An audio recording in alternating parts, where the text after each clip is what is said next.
Hi, ഞാൻ പ്രിജ. കുറച്ചധികം നാളുകൾക്ക് ശേഷമാണ് ഓൺ വോയിസിലെ ഒരു ലെങ്തി വീഡിയോ ചെയ്യുന്നത്. നിങ്ങളാരും എന്നെ മറന്നിട്ടില്ല എന്ന് വിചാരിക്കുന്നു. ഇന്നിങ്ങനെ ഒരു വീഡിയോ ഞാൻ ചെയ്യാനുള്ള മെയിൻ റീസൺ എന്താണെന്ന് വെച്ചാൽ, ഇന്ന് ഫ്രണ്ട്സുമായിട്ട് ഓഫീസിൽ സംസാരിച്ചുകൊണ്ടിരിക്കുന്ന സമയത്താണ് ഞാനൊരു ന്യൂസ് കണ്ടത്. അപ്പം അതിനെപ്പറ്റി എന്താ കൂടുതൽ കാര്യങ്ങൾ അറിയാൻ വേണ്ടി ഡീറ്റെയിൽ ആയിട്ട് സെർച്ച് ചെയ്തപ്പം കുറച്ച് കാര്യങ്ങളൊക്കെ എനിക്ക് മനസ്സിലായി. ആ കാര്യങ്ങൾ നിങ്ങൾക്ക് കൂടി പറഞ്ഞു തരാമെന്ന് വെച്ചു. അറിയാത്തവരുണ്ടെങ്കിൽ അറിയട്ടെ എന്ന് തോന്നി. അപ്പം ഇനിയിപ്പം നിങ്ങൾക്കാണ് എന്നെക്കാൾ കൂടുതൽ അറിയുന്നതെങ്കിൽ ഒന്ന് ഈ വീഡിയോയ്ക്ക് താഴെ കമൻറ്റ്സ് ഇട്ടാൽ മതി. അപ്പം എനിക്ക് കൂടി പഠിക്കാൻ പറ്റും. കഴിഞ്ഞ ദിവസം, അതായത് ഓഗസ്റ്റ് 10 യൂട്യൂബ് ഒഫീഷ്യലായിട്ട് യൂട്യൂബ് പാർട്ട്ണർ പ്രോഗ്രാമിൽ വലിയൊരു ചേഞ്ചസ് കൊണ്ടുവരുന്നുണ്ട്. അതിപ്പം നമുക്ക് എഫക്റ്റ് ആയിട്ടില്ല, പക്ഷേ അത് 2027 ഫെബ്രുവരി 1 മുതലാണ് ആ ഒരു പോളിസി സ്റ്റാർട്ട് ചെയ്യുന്നത്. എന്താണ്, ഏതാണ്, അതിൻ്റെ കൂടുതലായിട്ടുള്ള കാര്യങ്ങൾ നിങ്ങൾക്ക് ഷെയർ ചെയ്യാനാണ് ഈ ഒരു വീഡിയോ ചെയ്യുന്നത്. കോണ്ടന്റ് ക്രിയേഷൻ ജേർണി സ്റ്റാർട്ട് ചെയ്തവരുണ്ടെങ്കിൽ, ഇപ്പം ചെയ്തുകൊണ്ടിരിക്കുന്നവരാണെങ്കിൽ, ഇനി ചെയ്യാൻ പോകുന്നവരാണെങ്കിൽ അവർക്ക് ഉപകാരപ്പെടുന്നതാണ് എനിക്ക് തോന്നുന്നത്. എനിക്കറിയുന്ന കാര്യങ്ങൾ മാക്സിമം ഞാൻ നിങ്ങൾക്ക് ഷെയർ ചെയ്തു തരാം.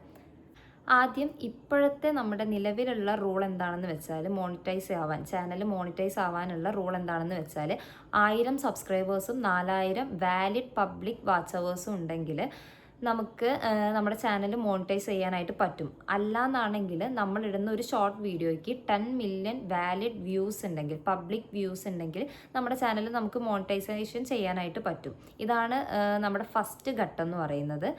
സെക്കൻഡ് പാർട്ട്, അതായത് ഇനിയിപ്പം വരാൻ പോകുന്നത് എന്താണെന്ന് വെച്ചാൽ, 2027 ഫെബ്രുവരി 1 മുതൽ ഇനി നമ്മുടെ ചാനൽ മോണിറ്റൈസ് ചെയ്യാനായിട്ട് നമുക്ക് 1000 സബ്സ്ക്രൈബേഴ്സും 8000 വാച്ച് അവേഴ്സും വേണമെന്നാണ് പറയുന്നത്. 8000 പബ്ലിക് വാച്ച് അവേഴ്സ് വേണമെന്നാണ് പറയുന്നത്.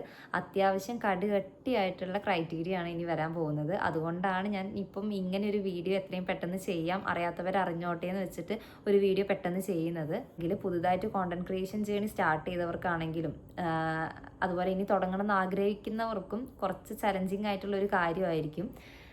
എനിക്ക് പേഴ്സണലി തോന്നിയൊരു കാര്യമാണ്. കുറച്ച് ചലഞ്ചിങ് ആയിട്ടുള്ള കാര്യമായിരിക്കും. പക്ഷേ നമ്മൾ ഹാർഡ് വർക്ക് ചെയ്യാൻ ഓക്കെ ആണെന്നാണെങ്കിൽ, ഞാൻ ഓൾറെഡി നിങ്ങളോട് പറഞ്ഞിട്ടുണ്ട്, എവിടെ നിൽക്കുന്നോ അവിടെ നിന്ന് സ്റ്റാർട്ട് ചെയ്യാൻ ഓക്കെ ആണെങ്കിൽ നിങ്ങൾക്കിപ്പം ഈസി ആയിട്ട് പുതുതായിട്ട് വരാൻ പോകുന്ന റൂൾസ് ക്യാച്ചപ്പ് ചെയ്യാൻ പറ്റുമെന്നാണ് എനിക്ക് തോന്നുന്നത്. പെട്ടെന്ന് നമ്മളൊരു ഷോർട്ട് വീഡിയോ അപ്ലോഡ് ചെയ്ത് അതുകൊണ്ട് വ്യൂസ് ഉണ്ടാക്കിയിട്ട് നമുക്ക് ചാനൽ മോണിറ്റൈസ് ചെയ്യാൻ പറ്റുമെന്ന് എനിക്ക് തോന്നുന്നില്ല. കൺസിസ്റ്റൻസിയാണ് ഇവിടെ ഇമ്പോർട്ടൻ്റ് ആയിട്ട് വരുന്നതെന്നാണ് എനിക്ക് തോന്നുന്നത്. കൺസിസ്റ്റൻ്റ് ആയിട്ട് വീഡിയോസ് ചെയ്യുക. പക്ഷെ നമ്മൾ ഷോർട്സിൽ മാത്രം ഫോക്കസ് ചെയ്യാതെ ലോങ് വീഡിയോസ് ചെയ്താൽ നമുക്ക് ഇപ്പുറത്ത് വാച്ച് അവർ കൂട്ടാൻ പറ്റും. ഷോർട്സ് ചെയ്യുന്ന സമയത്ത് നമുക്ക് റീച്ച് കൂട്ടാനും പറ്റും. അതാണ് എനിക്ക് തോന്നുന്നത്. അപ്പം ഇനിയിപ്പം ചാനൽ സ്റ്റാർട്ട് ചെയ്യാൻ പോകുന്നവരാണെന്നാണെങ്കിൽ, ഇപ്പം സ്റ്റാർട്ട് ചെയ്തിട്ടുള്ളവരാണെന്നാണെങ്കിൽ, ഈ ഷോർട്സിലും ഫോക്കസ് ചെയ്യുക, ലോങ് വീഡിയോസിലും ഫോക്കസ് ചെയ്യുന്നതായിരിക്കും ബെറ്റർ ആയിട്ട് വരുന്നത്. എന്നെ കൊണ്ട് കഴിയുന്ന രീതിയിൽ ഈ ഒരു കാര്യം കുറച്ച് പേർക്കെങ്കിലും മനസ്സിലാക്കാൻ പറ്റുവാണെങ്കിൽ, ഉപകാരപ്പെടുവാണെങ്കിൽ എനിക്ക് ഒരുപാട് സന്തോഷമാണ്.